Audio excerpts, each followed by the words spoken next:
There we are. Hey, And welcome to the Ron and John Show, brought to you by Veterans Lending Group. You know what today is? AR. Say again. You know what today is? It's someone's birthday. Oh, that was on the 14th, man. Yeah, the 4th. But we got to celebrate that today, though, right? I mean, we got in light of that. Yeah, the Army's birthday, man. We got to celebrate. So how should we celebrate? Well, I think we should raise a glass. Okay. What are you thinking, man? I got one of these, but also, hey, in honor of those 28,500 troops that are serving on the Korean Peninsula right now, I got me some soju here, man, and it's the genuine stuff, not the stuff you buy down there in Tacoma, for $9 a bottle. This stuff is straight from Seoul, man. So what do you got?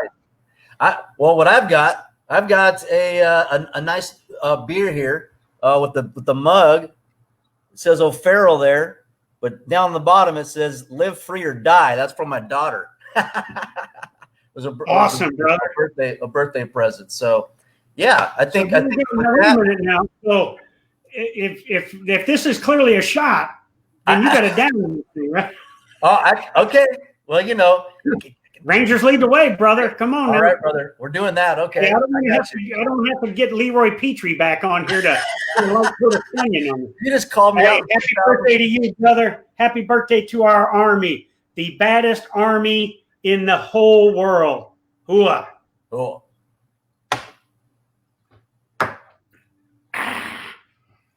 Come on. Boom. All right. Well, welcome to another brother. As we said, of the Ron and John Show. John, brother, how's your week been? Let's get caught up on what some current affairs and what you've been up to. Man, I've been doing a lot. Motivation Monday. That it brought to you by Veterans Lending Group. I'm trying to send messages every Monday that will assist any kind of leader in a military or business context or in everyday life. And that's always been a big hit, but it's also allowed me to have further discussions with people that are trying to make their way through, the corporate world or the military world and everything. But I will tell you, my oldest grandson turned 11 years old on the 15th. Nice. And we had a cookout yesterday that had, 3 of my 4 grandchildren here and my 2 oldest boys and their wives. Cooked a bunch of chow. I cannot compete with the _Mexican grill, man. All right. But I think I can hold my own when it comes to burgers and dogs, man. There you go. When it comes to salmon and all that other stuff. So we had a great time, man. How was your week, brother? It was good. One of the memorable ones that stick out is Friday morning, our Friday morning PT session that we did. Man, I'll tell you what, that's that morning motivation with that, really understanding when you say PME hard and a lot of people don't know what that means, the physical, mental, and emotional fitness. And, a lot of us need that little reminder or kick in the tail a little bit because when you get out, it's different than being active. You fall off of either one of those trains and it's easy to kind of slack off. But that one kicked me in the rear. Got my motivation back up to stay physically fit. So that carried on. I got to give you a prop, brother. All right, my brother Ronald Farrell always, improvising. And I said, hey, if you didn't do the PT on Friday, it was a butt kicker. I will tell you, it kicked my butt, and I do that stuff all the time. But if you didn't have a kettlebell, I told people, get something. And my Ranger brother here comes out with this big old water jug full of water. And I see him doing kettlebell swings, sloshing that bad boy in the air. And I said, badass. And that's what we need more in this world. People, instead of, and I call them the ice people, I can't to everything. Instead of icing, figure out how to do something, accomplish the task with an improvised means. So, yeah, good stuff, man. And it was on, social media. It was on Facebook Live. and everything. Yep. So and we got another one this Friday, and this one's going to be carrying, lifting, and moving heavy shit. So, brother, grab your duffel bag or something, or grab that water jug. Don't do like some of our brothers and sisters do. Grab a duffel bag and put an inflated air mattress in it, man. Or come out with some pillows or something, you know. So when I share it on my page, I'm gonna rename it to just in case you need to carry a dead body, and then see what happens. Absolutely. Well, hey, brother, we got a great show this week, man. You know, this is our third week in a row that we have been talking the power of social media and the power of the internet in bringing people together to have discussion, you know, communication and dialogue. And this is our second week, brother, that we are collaborating with another very popular show. Yes. And I'm excited about this one. And so this show, I mean, obviously last week we had NCOPD Live there with D Hicks. Who do we got this week? Yeah, and got to give D Hicks a shout out. He had out of the 10 shows we had, he's the second highest rated show we've had. You know, Colton and Griff are still the number one, you know, but he was number 2. This week we got another dynamic professional in the United States Army, a very close personal friend of mine, Mongadai warrior, and he is a command sergeant major serving at Fort Leavenworth, Kansas now. He is the brainchild of Freestyle Every Day for Everybody, which is a very dynamic show and continuum throughout the week of dialogue that really gets after some of the challenges within the military and some of the challenges, you know, socially that are going on. And this guy, I've known him for a few years, and he is one dynamic individual. And I'm excited to have Command Sergeant Major Mark Hurricane Halliburton is our guest of honor. And look who he is. There he is.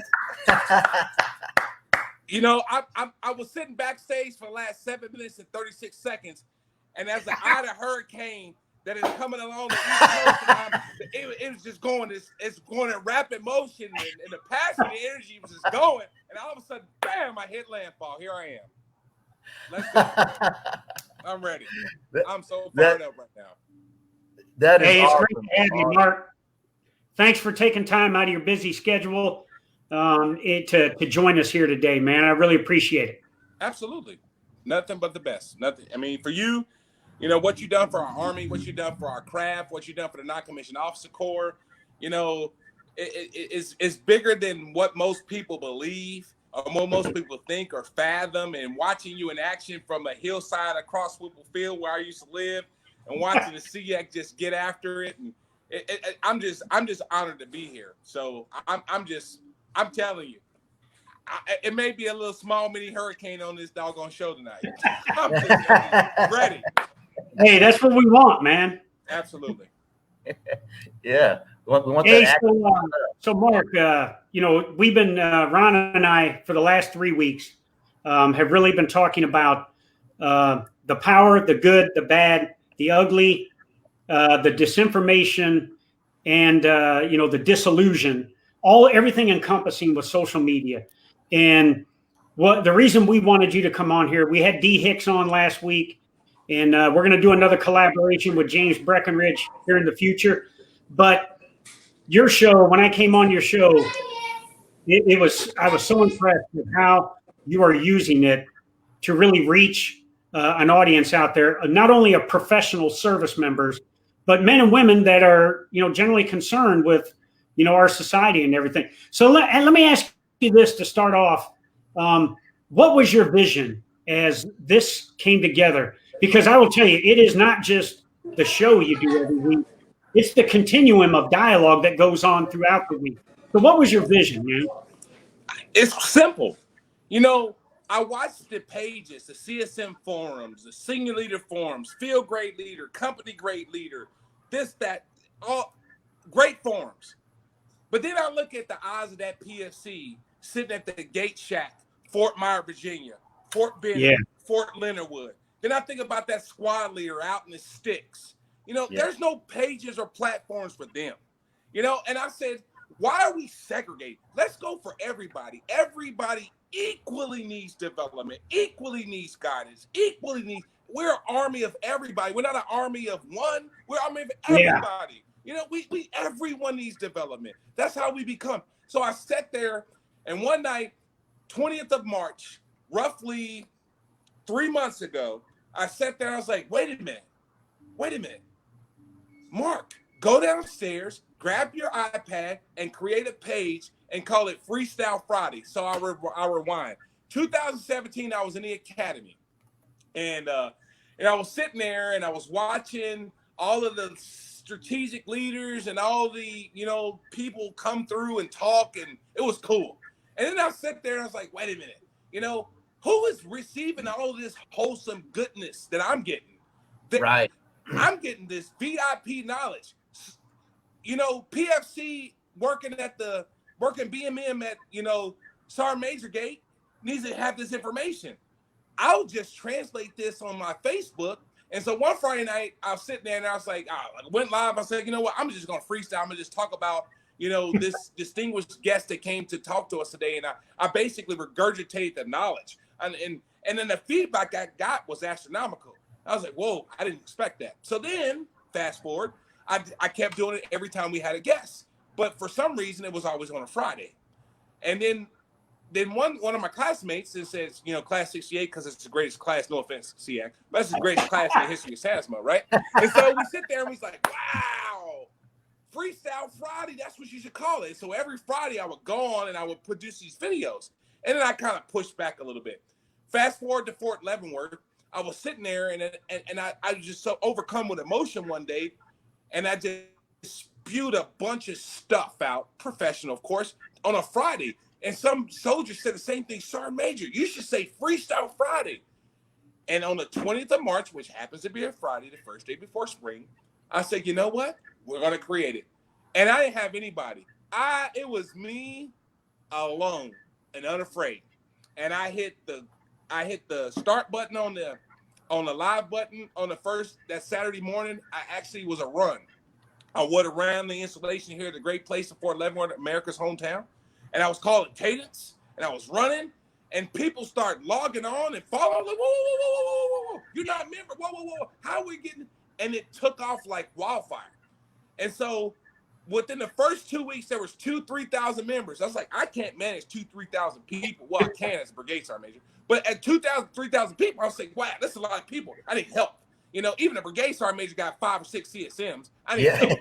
So, you know, I did what the Army told me how to do, you know, go the 5 or 6 route and kind of, you know, use your sphere of influence for 5 or 6 people. So Mega Hua Herman Estrada pops up on the net. And I was like, whoa, that guy's awesome. And so he became an admin. And then Garrett Griffin, the Fort Knox CSM, came up on the net. I was like, whoa, that guy's awesome.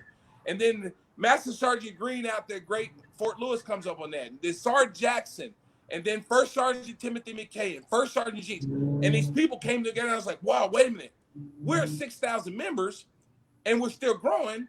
I think we're going to hit 7,000 members by this weekend. And this was 3 months. I was like, whoa, this is crazy. Why are we growing so fast? Because it's relevant, because Private Joe Snuffy and the guard shack at Fort whatever you call it has access to information that's not kept from him or her. That's the secret. And that was my intent. That was the idea and the passion behind it. Because I want soldiers, and I think that they made it. Now shut up, because I get along with it. When I sit there and that one of the privates in my battalion came on live and talked about how he was raised and what he did and why he loves the organization and why he loves the Army. And then the next thing you know, followed by another soldier from another battalion across the Great Pond and another soldier. And all of a sudden, you know, there's this buzz going on that, and no one's attacking these soldiers, these senior leaders. No one's attacking them. They're saying, great job, soldier. That's a awesome story. Wow. And to me, I sat back and I was like, aha, I had my aha moment. Give the soldiers or everyone, we make jokes in Iraq or Afghanistan or in your truck, hey, someone has a hot mic. Someone has a hot mic. You get to listen to the really stuff that's really going on in the truck or at the cop. What's the difference between a soldier having a hot mic or being unmuted and saying what they really feel without fear of retribution in a safe and positive platform? Mic muted. Well, no, man, thank you, brother. Go ahead, Ron. Yeah. My question is because this seems to be a somewhat of a recurring theme, right? Obviously, last week we had D Hicks on with NCOPD Live, who also had a similar aha moment where, hey, just want to have a voice for everybody. And here we are, where you had that aha moment. And you're like, well, let's just send it, right? All gas, no brakes. And here you are doing the same thing with your platform.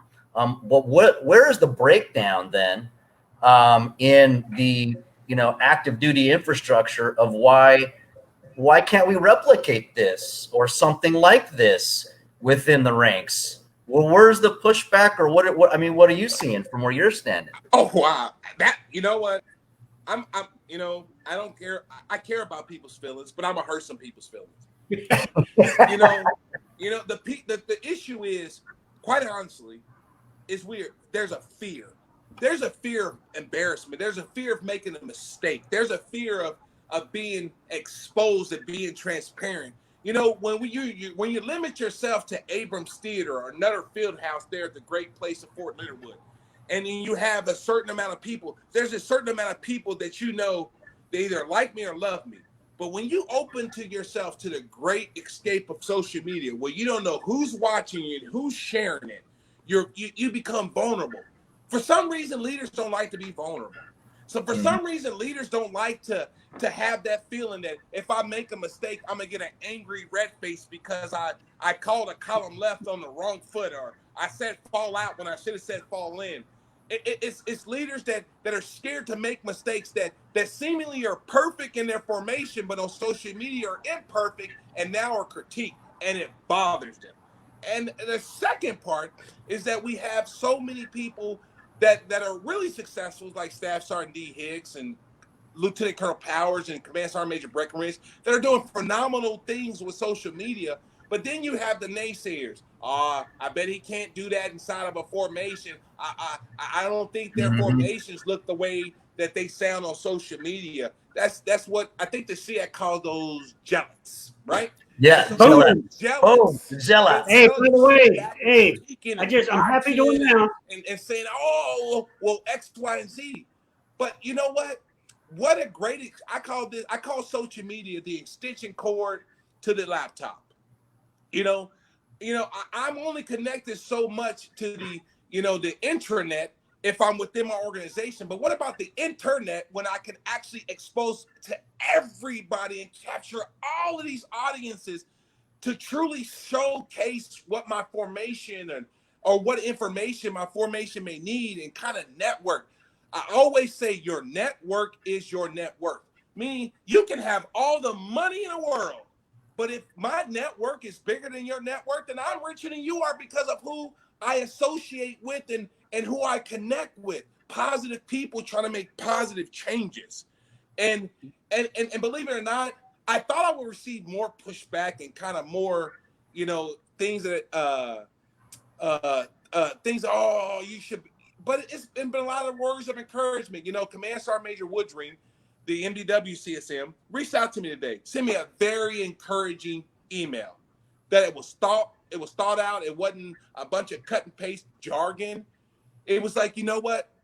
He's like, Mark, you're doing great things for our Army. You're doing great things for our soldiers. And what you and a lot of our soldier leaders are doing and kind of attacking that is in a really good light. And I'm proud of you and keep doing it. That was encouraging. That was extremely encouraging. And so, I guess I hope that answered your question, Ron. I'm sorry. Yeah. Hey, so first of all, I got to say the term "jalot" has been added to the Urban Dictionary now. So it's an official term now. All right. So, all right, we all can drink a shot of soju for that. All right. You know what? Here, hold on. Hey, if it's, hey, yeah, we see it every day. But, I just to kind of, add on to what you said, Mark, when we look at leaders, and somebody, one of our followers just talked about transparency. When you are looking to be a transparent leader and you want to be someone that troops feel comfortable and confident coming to talk to you about something, then, you gotta, your vulnerability is going to show up. Doesn't mean you're a bad leader. It means that you're human, and, people, every time the 𝗙𝗵 or retired 𝗙𝗵 shows up somewhere, Ron and I are going to Goodfellow Air Force Base here in August. And they're already talking about the Scunion. They're going to get their heavy pipe hitters out to smoke the 𝗙𝗵 and Ranger Ron O'Farrell. Okay. Hey, feel free to smoke me. Okay. That means that, if puking is authorized and I'll suck it up, But the bottom line is, I ain't that 12-minute 2-miler anymore, brother. That ship sailed about 12 years ago, and if they're going to run, 2 miles in 12 minutes, Ron and I will meet them back at the showers. Okay. He's running that fast. Exactly. So the point is, if I am humble enough and I exude humility, then, troops are going to understand, because they understand everybody is human. That's why I'm so much a fan of social media, because of what it does, and the power it brings. And I love hearing on your show a battalion sergeant major coming on any given time, putting a video and giving their perspective and opinion on a certain subject. Some people will look at that saying, well, that battalion sergeant major is trying to make it out like he's the subject matter expert on it. No, he's giving his perspective as a leader. All right. And so God bless him. I hope more sergeant majors, first sergeants, platoon sergeants, squad leaders, team leaders. I hope that gate guard at Fort Myer comes on and gives their perspective of what they see. Because if we don't have a 360-degree perspective in terms of communication and dialogue, then we are going to shut a certain audience out, and our organization will not be as efficient and effective as it could be if we had this 360-degree approach. So I applaud you, brother. I applaud you. It's great. And if you're just joining us, this is the Ron and John Show, brought to you by Veterans Lending Group, and we have our guest speaker is Command Sergeant Major Mark *Hurricane *Halliburton. And from freestyle, I love saying it. Freestyle every day for everybody. I gotta get that down. Boom! I gotta get that down. I got a question on that. So, hey, Ron, check this out. So, picture Mark *Hurricane *Halliburton in some tights, man. You all right? Okay. Hey, your wife might appreciate that. But picture him in some tights, and he's got a glitter jacket on, flare, and all of a sudden he's ready to get introduced into his WWE title match.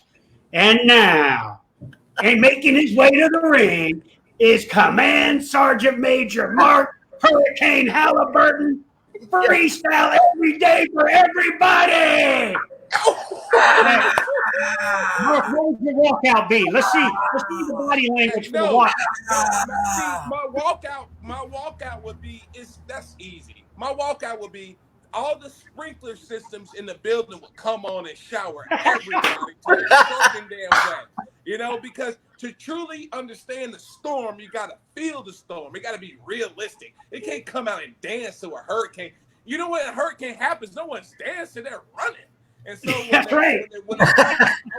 want people to just like, holy crap, I got this close to a hurricane.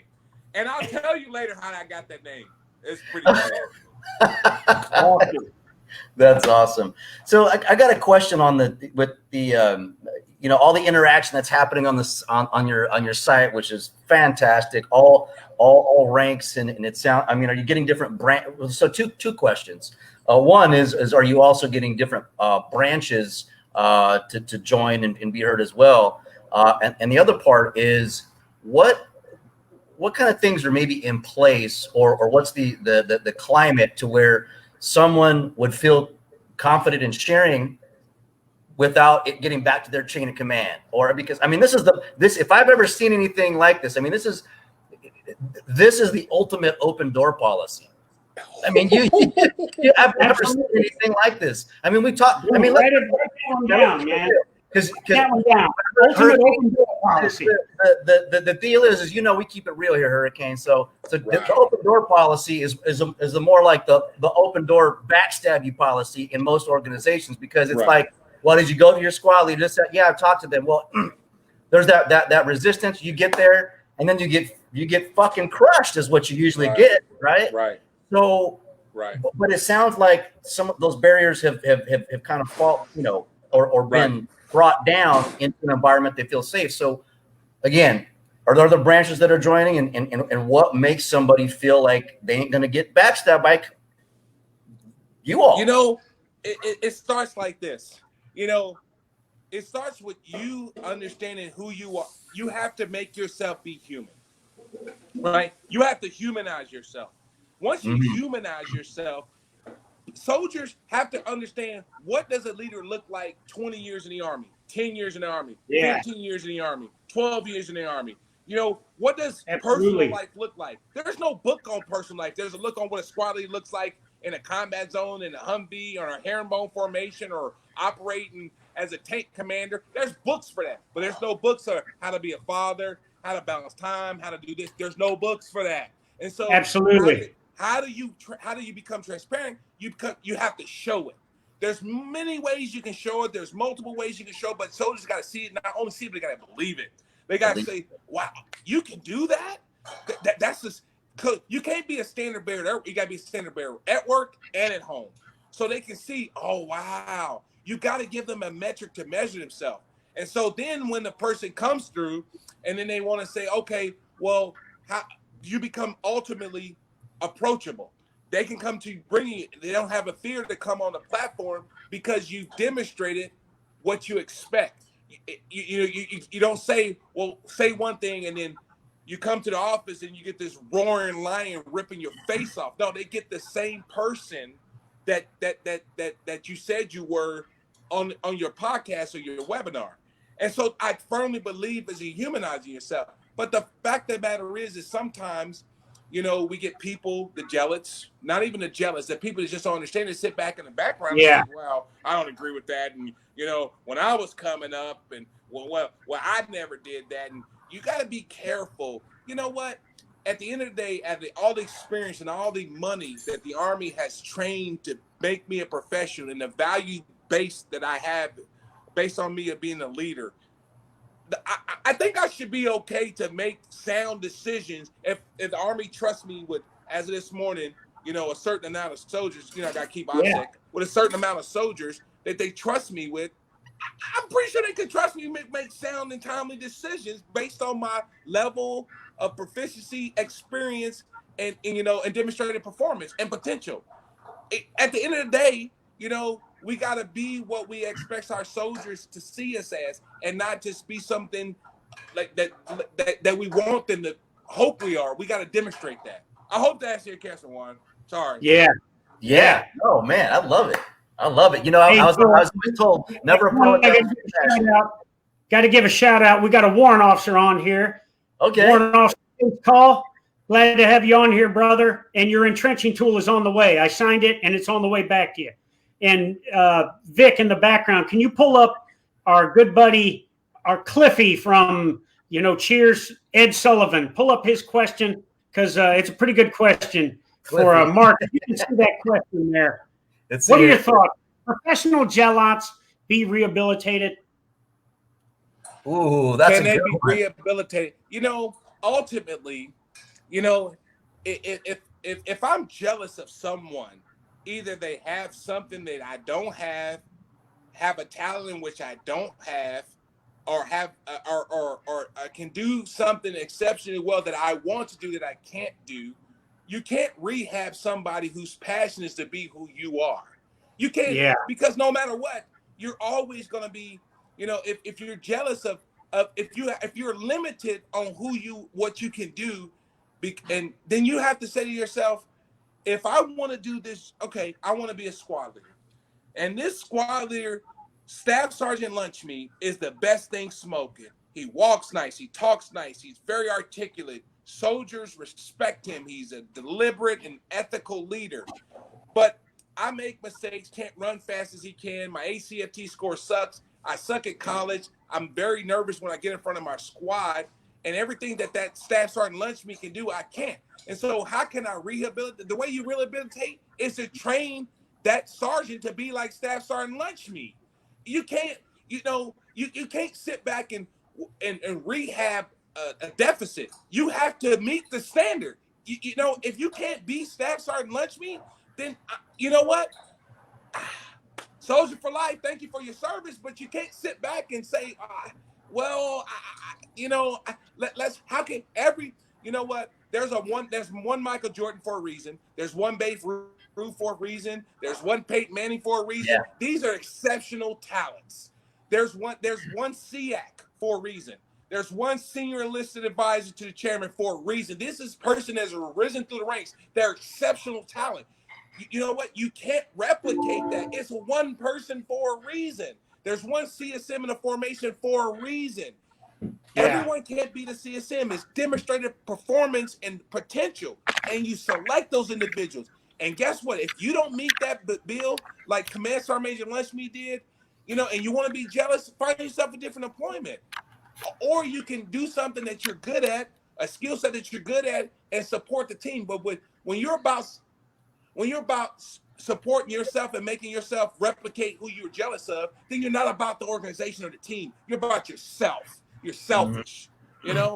If there's a better CSM than me, I'm gonna acknowledge that CSM because I want to be like that CSM, not jealous of them. Because if their soldiers are getting outstanding leadership, which we all entitled to, then damn it, I want to do what that CSM does and make sure my soldiers get the leadership that his soldiers get, and not be jealous of it and let my soldiers suffer. I digress. Yeah. No, hey, great. And I'll just add on. So to Ed Sullivan, so professional jealots live in victimhood. Ooh. Okay, and there's no dignity in victimhood. So they will say, and I mentioned this on your show, Hurricane, that they will look for ways to, marginalize the accomplishments of others because they can't meet that accomplishment. Until they are taught how to not be a victim and how to be someone that is a learning leader that may not have the appropriate knowledge, skills, and attributes right now to be a Mark Hurricane Halliburton or a Ronald Farrell or whatever it is, and they understand that, and you provided them a direction to get after it, to may not rise up to that same person, but to rise up to be someone that has dignity and self-respect and will go out and get after the mission and be a team player. If they refuse to do that and they continue to live in victimhood, they are going to be irrelevant to the organization and potentially a cancer to the organization. There's something that you had said before, John, and I'll do. It kind of goes in an analogy that I was raised with in Ranger Battalion goes something like this. We are not the men today because we are Rangers. We are Rangers because of the men we were, right? But that also goes, so there's that aspect of it, right? And then there goes the other aspect of what you said before, John, is if you are a shithead leader in the Army, you're probably going to be a shithead when you get out of the Army. Okay, so it's to get to what you're saying, Ed, is can someone be rehabilitated? I feel that it's unless they can change those patterns of who they are at their core, which could start when they were a damn kid. As we learn, as we get older and learn about ourselves with PTSD and TBI and all this other stuff, like what exasperates some of those things is shit that happened when we were, that didn't have anything to do with the military. It just, as we went along, it compounded those things. So if you can't recognize that it's you, like we also said this, sometimes you have to recognize that how many players you have to change on the team to figure out as the coach. Might be you, right? Managing talent. That's what it's about, managing talent. Yeah. And that's that reflection. And sometimes, if somebody doesn't have the balls to really look in the mirror and say, you know what, I'm going to own that, and just own it. You know, as Brooke Volano says, swallow the frog. If you got some bad news to deliver, even if it's with yourself and being real with yourself and PMing, then that's what it is. And that's my take on that. So hey, so we're all about phrases here, and I think we got another one. The author is Mark Hurricane Halliburton, but Jay and Marie Val have summed up your synopsis of professional 𝗪𝗏𝗪 rehabilitating to you either inspire or retire. That's it.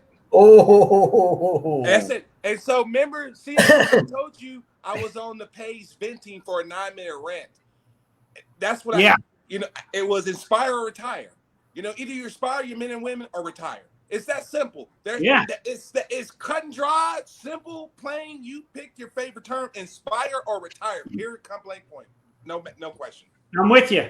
Hey, you inspire, provide purpose, motivation, direction, discipline, and lead by example, or move out because there's somebody behind you that's willing to do that, man. I'm with you. You know? Right. Yeah. Well, I want to kind of switch this up a little bit, John. You know, as we'll switch it up, but also go in the trend of what we talk about here in the Ron and John Show, Mark. And if y'all in case you are just joining us, this is the Ron and John Show brought to you by Better's Lending Group, and we have Command Sergeant Major Mark Hurricane Halliburton from Freestyle. I'm gonna mess that. I'm gonna let you take that one. Oh no, we gotta hear it from Hurricane. Hurricane. Energy, freestyle every day for everybody. Well, Staff Sergeant Hid #professional SGL. He gave me a nickname on Sunday. He called it 𝗙𝗙. It's easy. 𝗙𝗙. Freestyle every day for everybody. 𝗙𝗙. It's easy to remember 𝗙𝗙. You know, so he hashtag it. So if you hashtag 𝗙𝗙, you'll probably pull up our page. Ooh. There you go. There's 𝗙𝗙. So with that is you know, we always talk about, like to touch on transition and see what our guests kind of plans are for that. And so my question is to you is what, you know, where are you at in your career as far as you know, forecasting what that transition looks like, and how do you plan on using your experience to continue with 𝗙𝗙 and share all the way down to disseminating information to the lowest level to go through, you know, humanizing yourself, you know? That's a great question, Ron. Oh my gosh, that's a great question to the point where I got to take maybe 5 or 7 seconds. Yeah, we're listening. Oh man, wow! You know, I think that you know, being a goal-oriented leader is very important to our soldiers. You know, because if we're not truly trying to be goal-oriented, we can't require a soldier to be goal-oriented and say, well, you know, you hear a lot of leaders, well, you know, I'm not worried about me. I'm just worried about you. But at the end of the day, you know, if you're not progressing, developing as a leader, then are you truly becoming the best version of yourself? That's what your soldiers deserve. You can't request them to do something and be the best version of yourself if you felt that you've arrived. And so I'm in a constant state of learning. I want to learn from the best. You know, I want to learn from the best private, the youngest private who schooled me today, by the way. And I want to learn from senior leaders. And so if I remain humble and receptive to the point where a soldier can come up to me like they did 2 days ago when we had your analysis, the soldier comes up to me, private, 18 years in the Army. He's like, Sergeant Major, I bet you don't know why the ASU service top is darker than the pants. 18-year-old private. I was like, well, first of all, I'm surprised that you know. And if you know, I want to coin your squad leader because that's freaking phenomenal. But that he had the confidence to come up to me and ask me, did I know that question?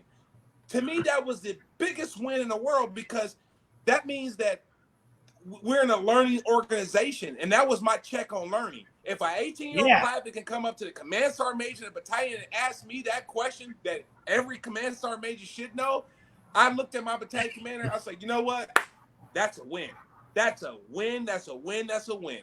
And that way they're comfortable and feeling that if they know something to share it with seniors and not be afraid to, well, I'm not going to say it because he's going to get mad if he don't know. Because guess what? What if I didn't know?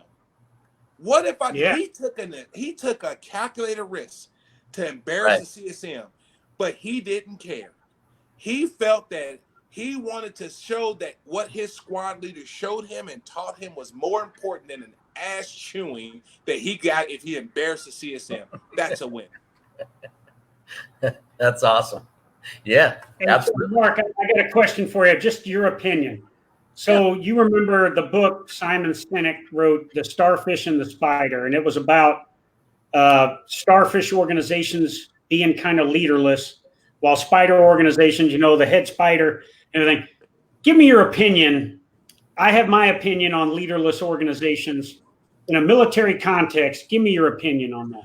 You know, 𝗙𝗵, we talked to this about today. When I called you earlier, you know, in a perfect army, if all of us was robots, perfectly wired, perfectly indestructible, artificial intelligence, smartest things in the world, and this replaced our army, then they would have to be programmed to do a certain task. But the difference, what makes us great in a leader organization, is a leader demonstrating the will to win. It's irreplaceable. You can't program that into a bot. You can't program the conviction of victory into a robot. You can program this is an objective to a robot, but the will and the passion and to give up everything you have in order to accomplish your mission cannot be programmed into a damn robot. And so to me, when you have a leaders organization, that you have a bunch of employees, not professionals. We're in a profession that we swear an oath to. We're in a profession that men and women have lost their lives in order to supported by idea that all men are created equal, that we're built off a country founded by our forefathers, that this is what we are. And so to me, a leaderless organization is an organization that lacks a purpose, that lacks the will, that lacks passion. Yeah. And people win wars. And people have you know, it's called world leaders. We don't have world managers. We don't have world bosses. We don't have world supervisors. We have world leaders. Leaders must be able to lead soldiers. And to have an organization absent a leader is having a country absent without an army. Yeah. Like the other thing, you know, so as an organization, if you don't have a leader, how do you create vision? And then how do you prioritize? You know, when all of a sudden it's a kumbaya event and everybody, you know, who's the dissenting voice that says, hey, look, we're going to go this way and we got to get after the mission. Because without a leader, we could sit around and argue about shit all day long, man, and we ain't accomplished nothing. And if it's an objective in combat or something like that, we could be sitting at the dang line of departure while the platoon on our left or right is on the objective kicking the shit out of the enemy because we haven't figured out how to get after this plan because we ain't got nobody in charge, man. Right. I love it, brother. Ron, over to you. You said vision. On Sunday, I posted a video about the difference between sight and vision. You know, it's funny. It's not funny, but it's coincidence that the year 2020 is what most people say is perfect vision. Right? 2020 is perfect vision. Yeah, no shit. But vision, but vision sometimes can be things that you can't see that is connected to emotion that you believe so strongly that you see it into existence. Sight is an object that is validated and collaborated through your brain. So if your brain sees it, it communicates with what you see and says that's what you see. But vision can be the absence of seeing, things not seen, but connected with emotion can come to fruition because people like-minded believe so strongly, like our army. There can be an organizational vision can be created by a commander, but if it's not emotionally connected to the soldiers in the organization, it's just an idea. A vision is connected by emotion. It's connected by the will to share a value that is bigger than us, that no matter what, it's about the organization, not us. And that's emotion. And so to me, when you said vision, 𝗙𝗵, you got me fired up because you know, if a commander sits there and creates a vision, but there's no emotion or buy-in from the organization, it's just an idea. That's all. That's right. Yeah. That's right. Yeah. Ideas are ideas, but vision is when collaboration between the soldiers, officers, non-commissioned officers get together emotionally and say, this is what we want to do. And if someone doesn't do this, we're going to hold them accountable because we're emotionally connected to this. Well, that's, and that feeds into that because that's what drives the faith, right? I mean, that puts faith, right? That emotion, Yes. that stuff creates faith. And here's Transport aircraft. Man, I'm ready to get on a plane and follow Mark Hurricane Halliburton to the dang gates of hell. Let's now, go. man. Let's I go. got my E2 ready, man. Hey, I'm Hold ready. on. Man. I'm ready. Yes. Let's go. You got us Yes. fired up. You know, and that's the thing is that like you said, but it creates that faith, right? And faith, right? It overcomes fear. And what's fear? False evidence is appearing real, right? Now, what happens with faith? Faith is walking forward in spite of those fears, of those false evidences appearing real. And the only way to really do that is to emotionally connect with an individual that really makes them feel that they have the faith to be able to have to walk forward. And what is that? That comes out to fucking courage. And that's why we are who we are. That's why that's why nowhere in the world is something like this replicated, because of the faith that we put in to that 18-year-old that's steering that big ass carrier, to that 18-year-old that has the balls or the whatever to walk up to Command Sergeant Major and say, hey, did you know this, despite of this ass chewing? Because the faith that's what we put in. Got me fired up now. Come on, Hurricane. You came through here in the world and started all this stuff up, man. Hey, man. Let's go. I just love this. You know, it just, you know, and so I had a question the other day. It's like, well, Sergeant Major, do you like take a rip it before you go on the internet or go live or Red Bull and just get all caffeined up? And I was like, well, go ask the 40th Military Police Battalion that same question. They would tell you. I don't drink energy drinks. I am who I am now without energy drinks. If I was to take an energy drink, they would have to handcuff me to a chair to keep me still from going absolutely freaking insane. I will lose my shit. Because gentlemen, I care about our craft so much. I'm so passionate about what we do, you know, and because it's a privilege, it's an honor, and to sit here as a CSM of a battalion, that you really believe that when, hell, as a master sergeant sitting in the master bedroom, when the CDAC got on stage, I was starstruck because I was like, wow, you know, that's a senior enlisted member of all of our Department of Defense. He's sitting up here talking to us and delivers a message, and I was intimidated. And I was like, well, what happens when I become, and I was a master sergeant at the time. What about that lonely private in that foxhole, alone and unafraid, and thinking, imagine, can I be that? Can I become that? And then there's encouragement. There's hope. And then you go through and you get great leaders that kind of mentor you, develop you through this path. And next thing you know, you end up in front of a formation that's a battalion size. You're like, holy crap, am I going to fail? Am I going to mess this up? But then you get the encouragement from your peers and other people and seniors and mentors that kind of reassure you that you're doing okay. And that helped you reassure those kids in that formation that they're doing okay, that they're going to be all right, that, you know, sergeant major, right, first sergeant, sergeant, platoon sergeant, squad leaders, team leaders got them. And to me, that's what's important. That's that passion that, you know, that you can't really recreate. You can't fake the funk. Soldiers will know a bullshit leader when they see it. They know a fake when they see it. It's like just like a Pawn Star guy. When you bring a fake chain into a Pawn Star guy, they know it when they see it. They know a fake chain when they see it. They don't need to put bleach or whatever on it. They can see it and say, this is fake. Soldiers can too. I don't know why. They know it's a 𝗏𝗏𝗄𝐵𝐴𝐴 from a mile away, man. They can see it. They can see you. They can see you turning green before you approach them. Hey, so Vic, can you bring up Eric Christ's question, please? Okay. Obviously, we got to give some love to career counselors here, Mark. Hey, I'm getting excited. So last year, shout out to Sergeant First Class Bradley Ouellette. So Sergeant First Class Bradley Ouellette, our battalion finished 4th in all of FORSCOM in retention. All of FORSCOM, 4th, right? And it's because I told my battalion, career counselor, gloves off. I'm with you, you with me. Believe it or not, the only person I rate in that entire battalion is that career counselor. That's the only person I rate. That's it. I don't rate anybody else. No one.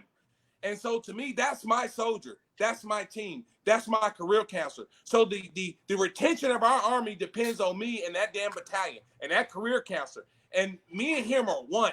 He and I are one. Whatever he needs, resources, time, you name it.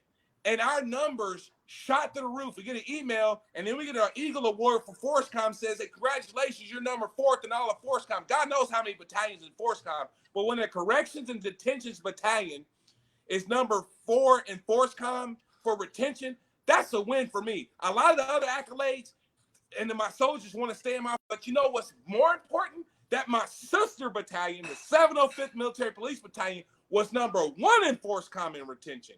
So as a brigade, the battalions inside that brigade was number 1 and 4. It's a culture. It's soldiers seeing leaders that give a shit about them and want to care and want to keep them there. And so Chris, that it's reflective of our brigade sergeant major down to us, down to our career counselor, that the retention of our soldiers is ultimately priority number 1 for us as a CSM. That's awesome. All right. Hey, so I think it's rapid fire time here, Ron. Rapid fire time. Rapid fire with the hurricane. All right, so I'm going to go first. Go ahead. Send it. Send it. All gas, no break. Hurricane, you have been tasked to do a top secret mission for the United States against a foreign actor in a country. And it's going to be a tough mission. It's going to be you and one other person. And you're going to go into harm's way, and you've got to overcome and win in a very tough fight. So I'm going to give you 3 candidates to take with you. All right? You can take Mega Hua himself, because I know he's tuned in now, 𝗲𝗏, who is just like, he is like the new Terminator, you know? Yeah. And then you can take a guy that is an up-and-coming guy and that is moving out, and he's part of the freestyle every day for everybody. RLGJ, Robert L. Green Jr., you can take him with you. Or you can take the man from Breck Live, CSM James Breckenridge. Who are you taking with you on this secret mission? And you cannot fail, brother. You have to guarantee success on this mission. The freedom of the United States of America depends on it. Who are you taking with you? That's an easy question. No offense, but SEAC, you know as well. When you get 3 CSMs in a room, you're going to lose a war anyway. I'm going Master Sergeant Green. That's an easy question. That's an easy question. Master Sergeant Green is the one hell of a moderator. He's the only person I know that can moderate NCOPD Live for Staff Sergeant Hicks on Sunday for his anniversary, then turn right around and moderate freestyle every day for everybody succinctly without any hiccups or mistakes. You know, every once in a while, you need a person that can operate independently, alone and unafraid, behind the enemy lines, and no one knows who they are, and that is Green. And sooner or later, he's going to come behind the curtain because he's going to replace guys like me. That's right. He's a future. And so he's in the back observing, you know, the Estradas and the Breckenridge and the Halliburtons of the world. But when it's his time, oh boy, it's going to be his time. And I would 100% take that guy. And I will tell you, he is such an eloquent speaker. I bet he could just talk the enemy into surrendering and then feel guilty about the armed incursion they even did, man. So I think he will reduce the loss of life by that eloquent voice of his, talking those dang enemy fighters down. And you guys come back with like nothing but prisoners, you know? Absolutely. That's who he is. He is the one. Oh, wow. And oh, wow. He knows how I feel about that guy. All right, here we go. So, all right. So your life has been written into a movie, right? Okay. Now, the producers come down with 3 options to play you, right? And those 3 options are Mike Tyson, Samuel L. Jackson, or Dave Chappelle. Oh, wow. So, who is going to play Command Sergeant Major? Oh, wow. Hurricane Albert. Who's that? Go ahead. Everybody everybody watching right now, go ahead and hashtag what you think, because you already know the answer to that damn question. You know, all I'm gonna say is snakes on a plane. That's all I'm gonna say. Snakes on a plane. That's the answer to the question. Snakes on the plane. See, I don't even have to. So Tim Scully, he's a 𝗥 major for General Michael here at Fort Leavenworth. He just started laughing because he automatically knew who the hell I was going to do. Jackson. Hey. Sam?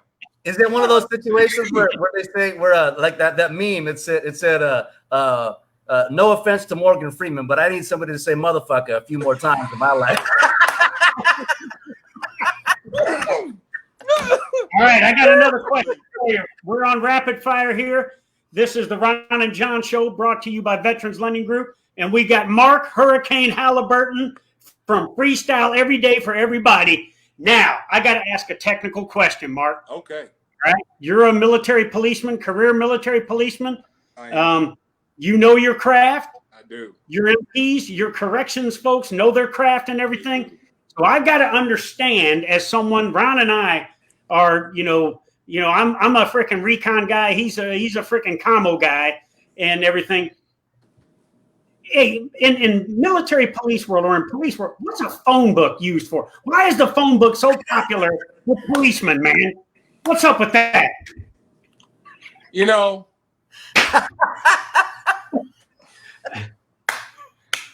Hul, and some jokes that are about to come up. So go ahead and hashtag what you believe.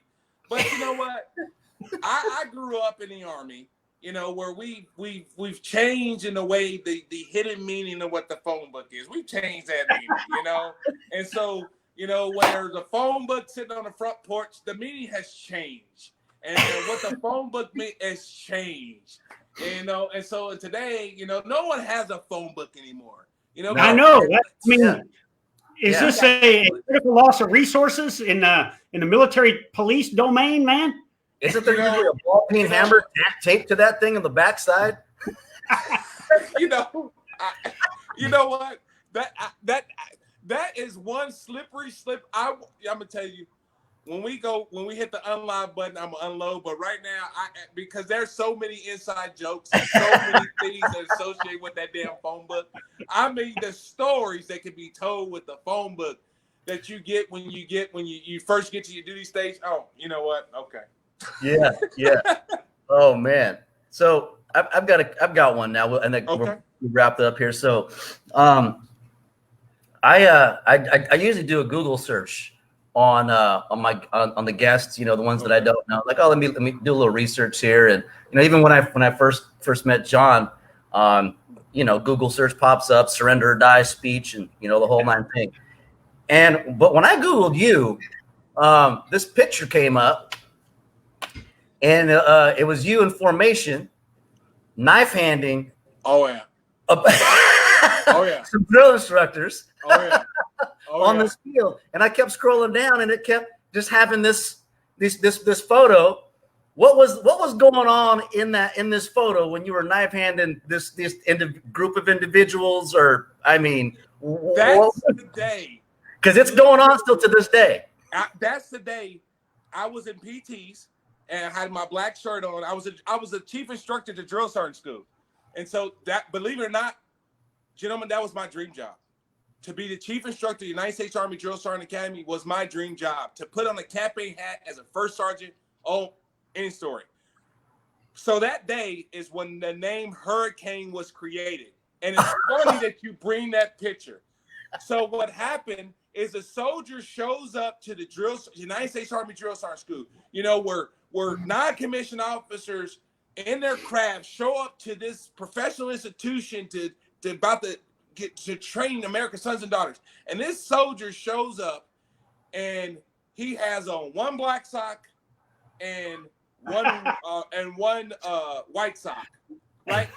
And so they try to hide him and get him back to the barracks. But I see it instantly. My eye, it dialed in. And I let him go back to the barracks. He came back to the barracks, his socks was right, and all of a sudden I kept turning around and spinning with this knife hand.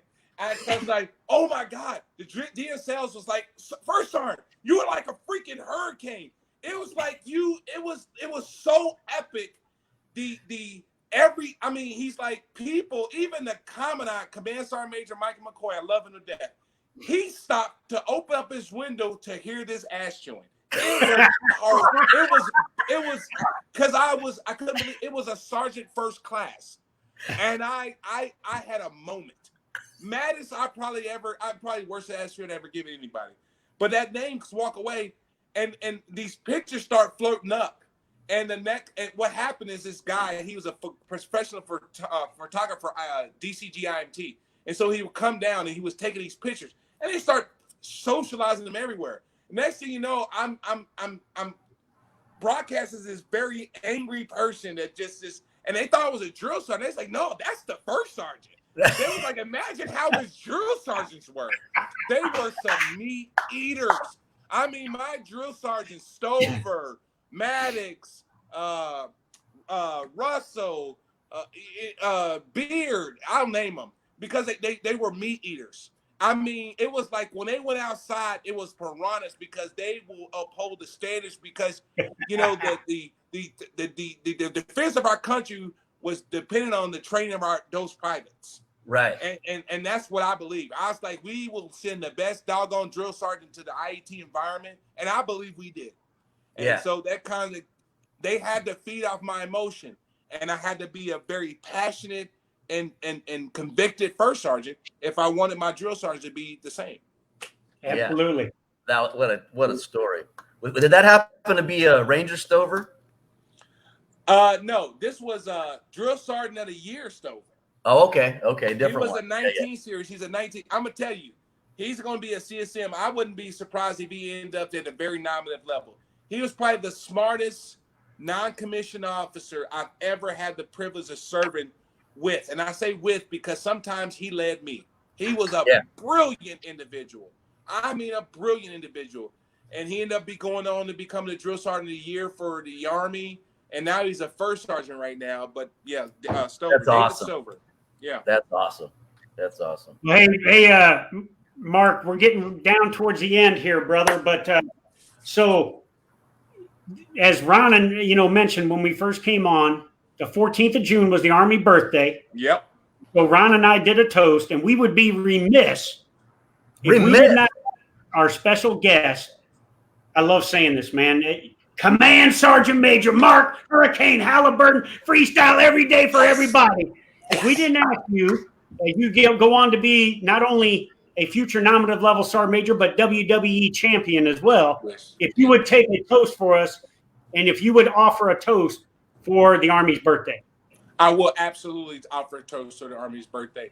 So, you know, me, I have my beer. There we go. America's beer. I got a hashtag Jim Scully. So my neighbor Jim Scully, he got me on Bud Light. But, you know, happy birthday, Army. But before we say happy birthday, Army, my battalion birthday was June 11th. And we turned 75 years old. And we had a birthday party for our battalion. And, of course, our Army's birthday was the 14th. So to the 40th Military Police Battalion and United States Army. Cheers. All right, brother. Mark, you got parting words, brother. What would you like the audience to know? First of all, I want to say thank you so much for being on here. When I invited you on, I was so excited that you were coming on because Ron and I love to have fun. We love to make this about being human. Right. And obviously, you're the leader you are and everything, and which is why you've made it where you're at. But having you on has been such a treat, man. It's the energy we've had today. So we're going to allow you to say some parting words to the audience here as we get ready to wind down, man. You know, it's an honor and a privilege, first of all, to be invited to your guys' show. You know, I'm a guy from a small town. You know, I have a lot of brothers and sisters, and my dream was to be in the Army. And here I am doing exactly what I wanted to do since I was 9 years old. To be surrounded by the world's greatest fighting force and the best people that the country has to offer. and I'm here. And I'm a privilege. I say privileged because, you know, not everyone gets this opportunity. Some people are limited because of physical ailments or medical issues or, you know, criminal records or whatever. But here I am privileged because I meet the requirements to serve my country, which is, I can't thank you. And I can't thank the Army enough for allowing me to continue to serve and giving me the privilege to serve. One thing I would like to express is, you know, we as soldiers have to remember that it's not about us. You know, our views, our personal views, whether spiritual, mental, it's about our Army. And if we place our views before the contractual obligation in which we sign, but more importantly, the Constitution, then we truly need to retire. Because our Army is a perfect system ran by humans who are imperfect, but it's a perfect system. And our views and our opinions and our will and our passion is what keeps our Army strong. It's not our negative opinion, negative views, and ideologies that are not consistent with the Constitution was keep our Army strong. And if your ideals are not aligned with our governing doctrine, then you need to get the hell out of the Army, you know? And that's the way I truly feel. And that's how our soldiers should feel. And to me, that's the way that's what made me continue to keep signing that dotted line. And so with that being said, that's my 2 cents. Hey, so Ron, I'll turn it over to you to close us out. But hey, for the audience out there, go on and ask to join the group, Freestyle Every Day for Everybody. I will tell you, it is one of the most inspiring pages I've seen. I'm a guy that spent 38 years on active duty and became the senior enlisted person in the DOD. But I absolutely love going on there and listen to people like RLGJ or some of these other leaders across our force get on there and give their thoughts about some very good issues, but also some contentious issues. And don't forget to follow the Veteran Lending Group page. And don't forget to follow the SEAC Retired John Wayne Troxell page. Hashtag Motivation Monday every Monday. And I will tell you, Hurricanes got me fired up. I really got to up my game for this Monday. So, Ron, over to you. Thanks for everybody for tuning in.